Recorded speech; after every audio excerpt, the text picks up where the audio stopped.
അസ്സലാമലൈക്കും വാലിക്കും അസ്സലാം. എന്താ? തെറ്റിപ്പോയി. ഒന്നുമില്ല. എന്തോ ചോദിച്ചല്ലോ. ഇല്ല, ഞാനൊരു പാട്ട് പാടിയതാ. ഉസ്ലാം പെട്ടി പെൺകുട്ടി രാവിലെ കളിയാക്ക, വെറുതെ സ്പർദ്ധ ഉണ്ടാക്കണ്ട കേട്ടോ.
എന്താ അവിടെ?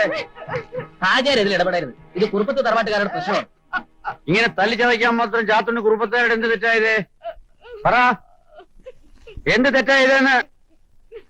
ശമ്പള കുടിശ്ശിക തീർത്തു തന്നാലേ പണിയെടുക്കൂന്ന് പറഞ്ഞതിനാ എന്നെ എന്റെ കെട്ടിയോളെ തല്ലിയത്. രണ്ടും തടിയുണ്ടെന്ന് കരുതി പാവങ്ങളെ മെക്കിട്ട് കയറാന്ന് കരുതണ്ട. അന്ത്യമൊക്കെ ശരീരത്തിൽ ഒഴുകണ ചോര തന്നെയാ ഓന്റെ ശരീരത്തിൽ ഒഴുകണേ. ആളും പേരും ഉള്ളവരോട് വേണം യുദ്ധത്തിന് പോവാൻ. പോയി പറഞ്ഞേക്ക് കുറുപ്പത്തുകാരോട്. ആരാടാ എന്നെ തല്ലിയേ?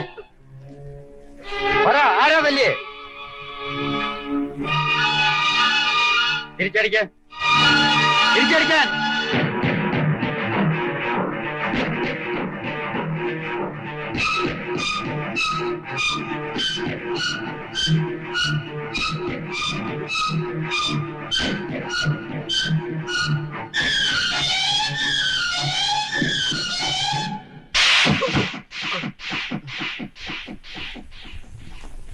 ഇനിയും മിണ്ടാണ്ടിരുന്നാലേ ആദ്യമായിട്ട് അടിയാളം വരാൻ വേണ്ടി വരും നമ്മളൊക്കെ. ഏട്ടനൊരു വാക്ക് പറഞ്ഞാൽ മതി, തലയെടുത്തോണ്ട് വരാം ഞങ്ങൾ അവന്റെ. രണ്ടേച്ച് വരാൻ പറഞ്ഞാൽ കൊന്നേച്ച് വരുന്ന പാരമ്പര്യമാണ് നമ്മുടേത്. പക്ഷെ ഇപ്പൊ ഹാജിയാരോട് ഏറ്റുമുട്ടുന്നത് ബുദ്ധിയല്ല, നാട്ടുകാർ മുഴുവൻ അയാളുടെ വശത്താ. ഹാജിയാരെ ഒതുക്കാനുള്ള ഒരു വഴി ഞാൻ കണ്ടിട്ടുണ്ട്.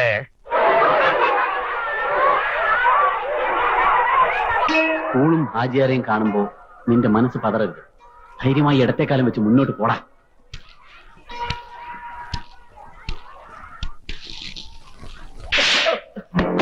അല്ല ഹിമാറെ, എന്ത് ധൈര്യത്തിന്മേടാ സ്കൂൾ ഫണ്ടി തവണ മോട്ടിച്ച്? പറ, അന്റെ ബാപ്പാന്റെ സമ്പാദ്യം കൊണ്ടൊക്കെ അല്ല ഈ സ്കൂള്. ഒരു അബദ്ധം പറ്റിപ്പോയതാ, ഇനി അങ്ങനെയൊന്നും ഉണ്ടാവൂല. നമ്മുടെ കുട്ടിയല്ലേ. വേണ്ട മാഷേ, മരുമോനല്ല മയ്യത്താ നമ്മുടെ ബാപ്പയായാലും ശരി, കള്ളം കാണിച്ചാൽ നമ്മൾ പൊറുക്കൂല. ഈ സ്കൂളിന്റെ ചരിത്രത്തിൽ ഇങ്ങനെ ഉണ്ടായിട്ടില്ല. ഇല്ലാത്ത ഒഴിവുണ്ടാക്കി അനക്കിവിടെ ജോലി ചെയ്യുന്നത് തെണ്ടിത്തിരിഞ്ഞിരുന്ന കുടുംബത്തിന് മാനക്കേട് ഉണ്ടാക്കണ്ടെന്ന് കരുതിയിട്ടാണ്. പോന്റെ കണ്ണ മുമ്പേന്ന് മാഷേ, സ്കൂൾ ഫണ്ടിൽ നിന്ന് പണം കെട്ടവന്റെ പേരിൽ എന്ത് നടപടിയാണ് എടുക്കേണ്ടത്? അത് നിങ്ങൾ അവന്റെ പേരിൽ എടുത്തോളേ. എല്ലാവർക്കും ഇതൊരു പാഠമായിരിക്കട്ടെ.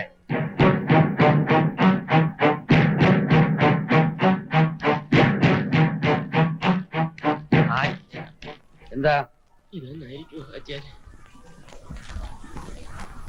ചോദിച്ചത് കേട്ടില്ലേ? ഞാൻ കുഞ്ഞാലിക്കുട്ടി, പുതിയ മാഷായിട്ട്. ആഹാ, നമ്മുടെ കോയ സാഹിബിന്റെ മോനാ? എന്താ ഈ വേഷത്തില്? മോൻ വലിയ പുരോഗമനക്കാരനാണെന്നാണല്ലോ കോയ സാഹിബ് പറഞ്ഞു കേട്ടിട്ടുള്ളത്. പിന്നെ എന്താ ഈ കോലത്തില്? വെറുതെ അല്ല എന്നെ കണ്ടിട്ട് പെട്ടെന്ന് പിടികിട്ടാഞ്ഞത്. ഈ സ്കൂളിൽ മാഷായിട്ട് വരുമ്പോ ഇവിടെ അങ്ങനെ പ്രത്യേകിച്ച് നിയമമൊന്നുമില്ല. ഈ വേഷത്തിന്റെ ആവശ്യവുമില്ല. ഇസ്ലാമാണെന്ന് വിളിച്ചറിയിക്കേണ്ട കാര്യവുമില്ല. വാ കുഞ്ഞാലിക്കുട്ടി, അങ്ങനെ ഈ ഡ്രസ്സിന്റെ കാര്യത്തിൽ തടി തപ്പി.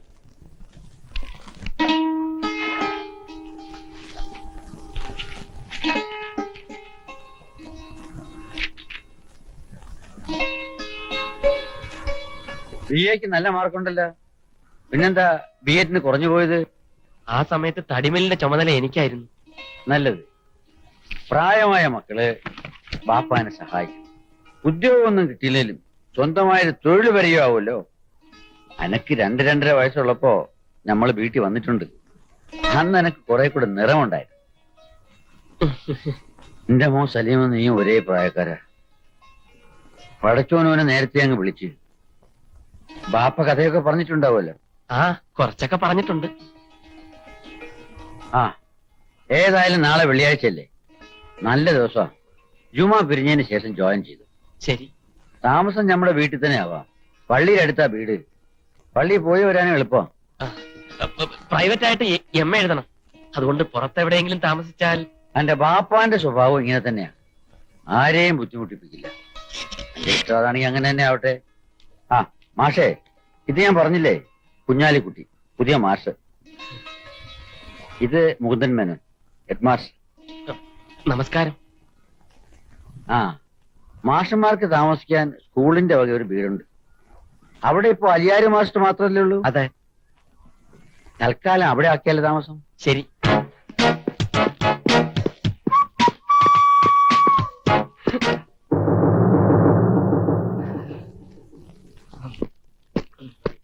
ഈ പൂട്ടിയിട്ടിരിക്കുന്ന മുറിയാണ് ലൈബ്രറി.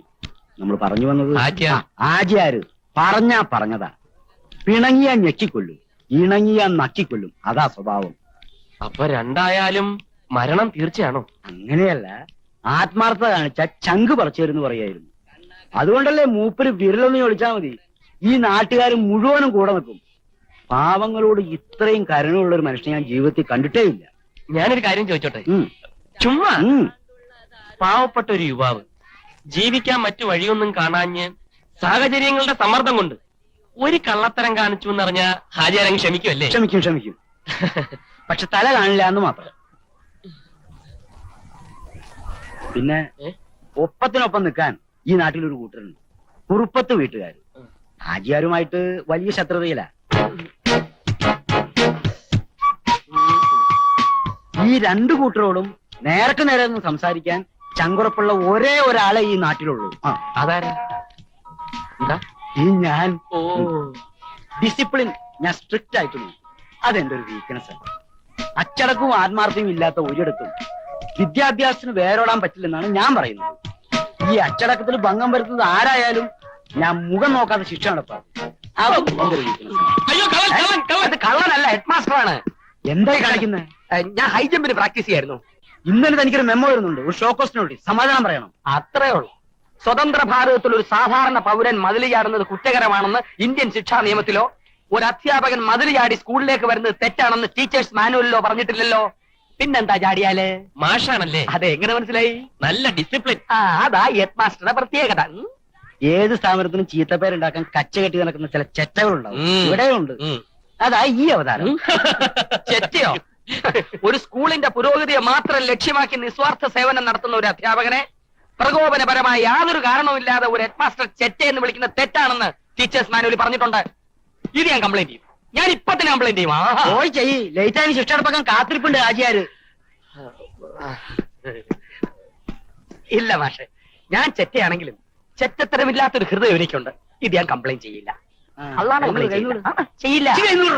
കൊള്ളാം. മാഷന്മാരുടെ ഡിസിപ്ലിൻ ഇതാണെങ്കിൽ കുട്ടികളുടെ ഗതി എന്തായിരിക്കും? ഇതാരാ ഈ അത്ര ചോടക്കാരൻ? അത്രല്ല, അധ്യാപകനാ. അല്ലോ, പുതിയ മലയാളം മാഷ കുഞ്ഞാലിക്കുട്ടി. സലാമുണ്ട്. കൊള്ളാം. അരങ്ങേറ്റം അസലായി. സഹപ്രവർത്തന്റെ കാല് വാരിക്കൊണ്ട് തന്നെ വേണം. ഇത് ഡ്രില്ല്. അലിയാർ സ്വദേശം കൂത്തുപറമ്പ്. മാഷ പറഞ്ഞ കേട്ടല്ലോ. ഈ സ്ഥാപനത്തിൽ ഒരൊറ്റ ചെറ്റ മതി, 2 എണ്ണം വേണ്ട. ഇന്നു മുതൽ മാഷ അലിയാരുടെ കൂടെ താമസം. ഇവിടെ താമസം അത് മാഷ് തീരുമാനിച്ചാ മതിയോ? ഇത് എന്റെ തീരുമാനമല്ല, അലിയാരുടെ തീരുമാനമാ. ആര്യാരുടെ ഓരോ തീരുമാനങ്ങള്. വളരെ സന്തോഷം. എന്നാ ഇപ്പൊ തന്നെ വീട്ടിലോട്ട് പോവാം. മാഷിന് ക്ലാസ് എടുക്കോ? ക്ലാസ് കഴിഞ്ഞു. ഒരു ക്ലാസ് എടുക്ക്. അതെ, ക്ലാസ് എടുക്കാം. ഇതാണ് വീട്. എങ്ങനുണ്ട്? കൊള്ളാം. നല്ല സൗകര്യമുള്ള വീട്, എനിക്കിഷ്ടമായി. എന്നാ ഹാജിയാരോട് ഇതങ്ങ് എഴുതി തരാൻ പറയാം. മാഷ മുറിയാൻ കാണിച്ചത്. തമാശ പറഞ്ഞ പിടിച്ചില്ല. ഇതാണ് ഇവിടുത്തെ ഏറ്റവും നല്ല മുറി. നല്ല കാറ്റ്, വെളിച്ചം, പോരെങ്കിൽ അറ്റാച്ച്ഡ് ബാത്റൂമും ഉണ്ട്. ഇവിടെയാണ് ഞാൻ ഡെയിലി എക്സസൈസ് ചെയ്യുന്നത്. അതുകൊണ്ട് മാഷക്ക് ഞാൻ ഈ മുറി തരൂല. ആ മുറി മാഷക്ക് ഇഷ്ടാവും. മനസ്സിലിരിപ്പുള്ള ഈ കാണുന്ന ജനാലകൾ തുറന്നിട്ടാ കാണാം കണ്ണത്താത്ത ദൂരത്ത് പാടശേഖരങ്ങൾ, രാത്രിയിൽ നേർത്ത നിലാവെളിച്ചം.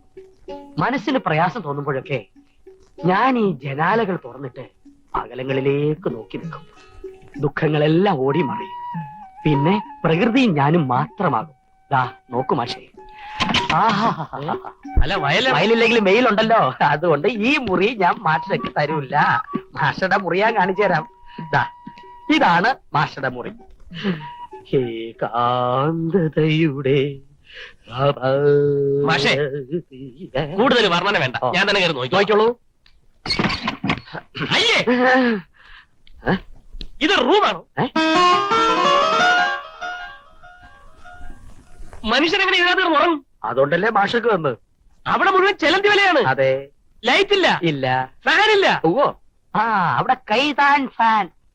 ഹാജോട് പറ കിടക്കവർ AC ഫിറ്റ് ചെയ്ത് തരാൻ. 300 രൂപ ശമ്പളക്കാരെ AC യിലേക്ക് കിടന്ന് ഉണങ്ങും. ഇയാൾ ആരാ, ഹൈദരാബാദ് നൈസാമോ?